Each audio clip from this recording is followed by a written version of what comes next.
Fabiola Guarneros, sin duda hay una alerta COVID en México para este verano. Cuéntanos. Así es, querida Fer. Todo el mundo tiene que estar muy alerta de lo que está pasando ahorita. Tienes que saber muchísimas cosas de este virus y sus variantes que después de, pues ya vamos a cumplir 2 años de convivir con este virus, pues pensábamos que lo teníamos dominado y mucha gente ha bajado la guardia, ya le está dando pues cansancio, flojera, indecisión, lavarse las manos, mantener la distancia. Entiendo que estemos desesperados y que estas vacaciones de verano, pues queríamos todos ya tener este relax, este poder salir y tomar el sol, ir a la playa o ir simplemente a los parques y zoológicos. Pues ojo, va a ser otro verano de confinamiento, pero por nuestro bien, a menos que se la quiera pasar en citas médicas, en laboratorios, haciéndose pruebas o en los hospitales. Durante las últimas semanas, los casos de COVID-19 en niños, niñas y adolescentes mantienen una tendencia a la alza. La semana segunda de julio, o sea, apenitas, hubo 104 casos adicionales de COVID en niños de 0 a 5 años. Ojo, 183 en el grupo de 6 a 11 años y 471 casos de 12 a 17. Es decir, hasta por segmento de edades podemos ver que nos está atacando fuerte este virus a todos. Y una semana antes ya se habían sumado 97 casos en niños menores de 5 años, 159 casos en el grupo de 6 a 11 años y 389 en el de 12 a 17. Vamos en el de 12 a 17. 389 casos que ya había antes de iniciar julio, más los 471, ya estamos hablando de casi 800 casos de COVID en las últimas 2 semanas en menores de edad, en niños de esta población, que son justamente los que están saliendo de vacaciones. De acuerdo con los datos de la Secretaría de Salud, los casos de los niños, niñas y adolescentes con resultado positivo pasaron, ojo, de 84 casos de estos menores y adolescentes a 55,157 Uf. casos. Los 84 casos se registraron el 12 de abril del 2020, hace un año. Al 11 de julio se reportaron 55,157 casos. Vean este repunte. Por eso no es un juego. Los niños a veces no tienen síntomas y no los percibimos, pero después las complicaciones son las severas. No solo las del momento, si te llevan al hospital, bueno, por lo menos estarás alerta y verás el seguimiento. Pero si este virus ataca de manera silenciosa y no te diste cuenta, las secuelas son las que provocan todos estos trastornos posteriores. Por ejemplo, recuerden que este virus no solo ataca los pulmones o las vías respiratorias, sino también órganos.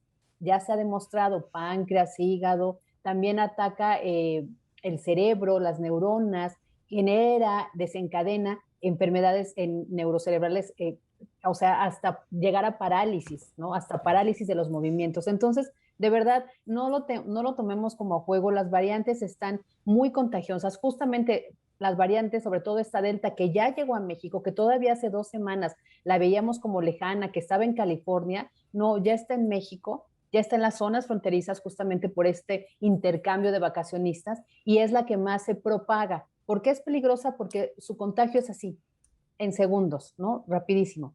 Bueno, entonces, también han muerto menores de edad entre 0 y 17 años, Sí. son 584 los que han fallecido. Esto quiere decir que al menos un menor de edad fallece diariamente. De estos niños muertos, 55, más de la mitad, es decir, 322, ni siquiera cumplieron los 5 años de edad. Y 6 de cada 10 tuvieron neumonía como principal enfermedad adyacente. Ojo, las entidades con mayor número de contagios en menores son la Ciudad de México, Tabasco, Baja California Sur, Guanajuato y Yucatán. Por eso estemos muy alertas. Y las entidades con mayor número de fallecimientos son el Estado de México, Baja California, Puebla, Nuevo León y Ciudad de México. Ahora, vámonos con la parte de los jóvenes. Además de ser los más afectados por esta tercera ola de COVID que ya está reconocida el día de hoy por el subsecretario de Salud en la mañanera, que sí, que ya estamos en la tercera ola, bueno, pues los jóvenes de 18 a 39 años deben enfrentar la enfermedad en muchos casos sin empleo y sin seguridad social, que esa es la otra pandemia. ¿Se acuerdan que hace mucho platicamos que esto se tenía que tratar como sindemia, que había otras crisis que se tenían que ver en conjunto, como era la pobreza, la falta de alimentación, las otras enfermedades y sobre todo la seguridad social, que estábamos también en crisis? Pues esto ya está afectando, porque muchos de estos adolescentes tienen empleo, no, ¿verdad? ¿Tienen seguridad social? No, ¿verdad? ¿Dependen de sus padres? Muchos de ellos desempleados o con menores recursos, pues sí. Entonces, el informe de evaluación de la política de desarrollo del Coneval, que lo presentaron ahora en febrero, destaca que 67.2% de jóvenes no tenía acceso a ninguna seguridad social, ni una Afore, imagínense las eventualidades. El informe indica que 22% de estos jóvenes presentó carencia de acceso a servicios de salud como el IMSS, ISSSTE o INSABI, lo cual, aunado a la pérdida de ingresos por el confinamiento, podría agravar la situación de carencia, pobreza y de seguridad en salud de estos jóvenes, ¿no? Al ser los sectores más afectados. Esto significa que si este sector no puede acceder a servicios de salud o incluso a un seguro de gastos médicos mayores por falta de empleo o sin seguridad social, pues la pandemia la va a pasar muy, muy mal. Y se acuerdan de los costos y los gastos que se hacen. Y acuérdense que aquí con Fernanda siempre damos información precisa con los datos. La última encuesta de COVID-19 que se acaba de actualizar reportó que el gasto de medicamentos y atención médica, acuérdense, oscilan entre los 1,000 pesos y los 10,000 pesos. Por eso les volvemos a dar estos datos para que no se confíen. A ver, trastornos que hay ahorita por la pandemia, no necesariamente por COVID, ojo, aquí ya hablamos del COVID y lo que hemos dicho de lo que repercute económicamente en la salud. Ahora vamos a hablar de la pandemia. Este tiempo de encierro, la pandemia ha generado en nuestros niños, jóvenes y adolescentes trastornos en el sueño. Pero ya lo hemos dicho, ¿no? A veces no pueden dormir, a veces se despiertan, no, pero la UNAM ya está alertando de esta tendencia en los escolares de la pandemia, en donde ya no solo tienen estas despertares nocturnos, sino ya también la apnea obstructiva del sueño, como que los empezamos a oír roncar, insomnio, terrores nocturnos, manifiestan episodios con gritos, miedo, agitación, ¿y qué creen? Ya empiezan a tener esta parte que se llama bruxismo, si lo han escuchado, que es cuando rechinar los dientes, exacto. Ojo, vean todos estos porque esto es ya de 2 años de encierro, la incertidumbre que viven y se les acaba de cruzar con el regreso a la normalidad a partir de agosto y lo que conlleva regresar a las aulas. Para ellos es muy motivante y nos están diciendo sí, sí queremos regresar, pero están percibiendo el temor que hay por las noticias, claro, por lo que nosotros platicamos, por las enfermedades. Chequen, observen bien, porque uno de mis niños sí empezó a presentar bruxismo, por eso se los quise compartir. Porque si ya empiezan a rechinar los dientes, hay ansiedad. Hay mucha angustia.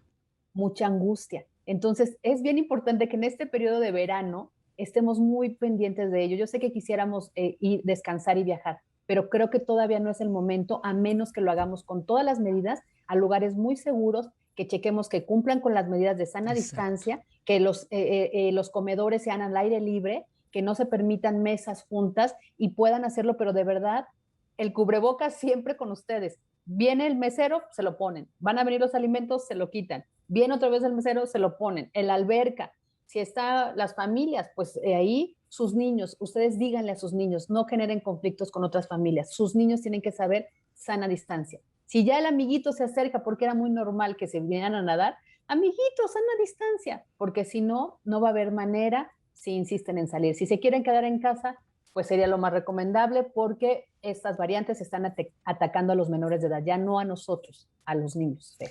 A los niños, y yo me detendría en la irresponsabilidad de muchos adolescentes.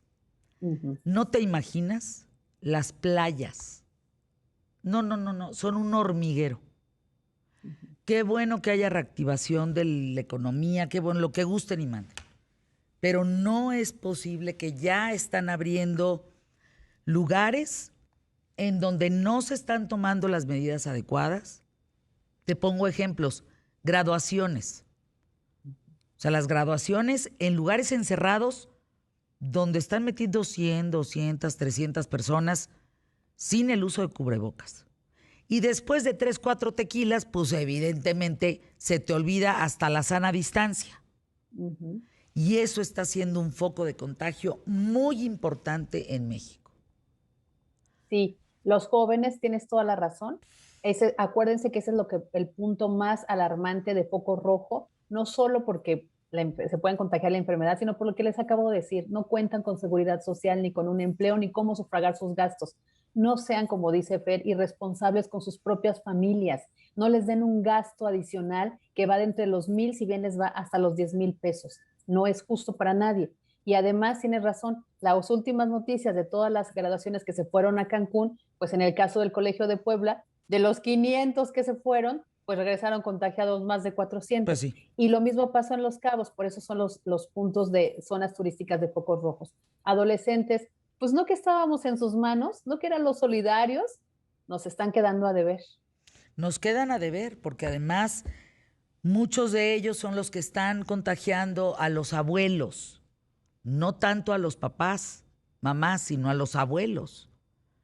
Y eso, pues, imagínate nada más quedarte con la inmensa cruda moral de no haber tenido las medidas necesarias, que hayas contagiado a algún familiar y que se muera. Ahí la dejo de tarea, ¿eh? Conozco casos que eso no se lo van a perdonar nunca. Entonces, evitemos. Todavía no estamos en México. Les dije el comparativo, Fabi, lo escuchaste, ahora que estuve en Nueva York, a lo que estamos viviendo en México. No tiene nada que ver cómo abordó un país y el otro el tema de la crisis de salud y de pandemia. Nada que ver. Por algo allá ya van de salida. En fin. Gracias, mi querida Fabi, por estar con nosotros. Fabiola Guarneros, @Fabi Guarneros.